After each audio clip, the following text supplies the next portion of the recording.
কে সেই নিষ্ঠুর পাষণ্ড যে আমাদের কলিজার নবী সাল্লাল্লাহু আলাইহি সাল্লামকে রোজা রাখা অবস্থায় গাছের সাথে বেঁধে অমানসিক অত্যাচার করেছিল?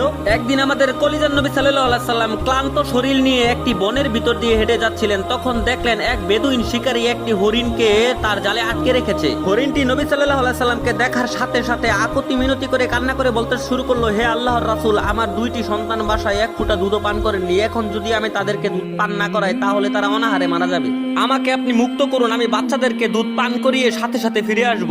তখন আমাদের কলিজার নবী সাল্লাল্লাহু আলাইহি সাল্লাম বেদুইন শিকারীটিকে অনেক অনুরোধ করলেন হরিণটিকে ছেড়ে দেওয়ার জন্য, কিন্তু সে রাজি হলো না। তখন এক সময় আমাদের কলিজার নবী সাল্লাল্লাহু আলাইহি সাল্লাম বললেন, তাহলে হরিণটির বিনিময়ে আমাকে বেঁধে রাখো এবং হরিণটিকে মুক্ত করে দাও। হরিণটিকে সাথে সাথে মুক্ত করে নবী সাল্লাল্লাহু আলাইহি সাল্লামকে গাছের সাথে বেঁধে তাকে অমানসিক অত্যাচার করতে লাগলো এবং পাগল বলে গালি দিতে লাগলো। এমত অবস্থায় হরিণটি দৌড়ে বাচ্চাদের কাছে গেলেন। হরিণটি যখন কান্না করে তার বাচ্চাদেরকে এই কাহিনী বলল, তখন বাচ্চারা চিৎকার করে কান্না করে বলল, আমাদের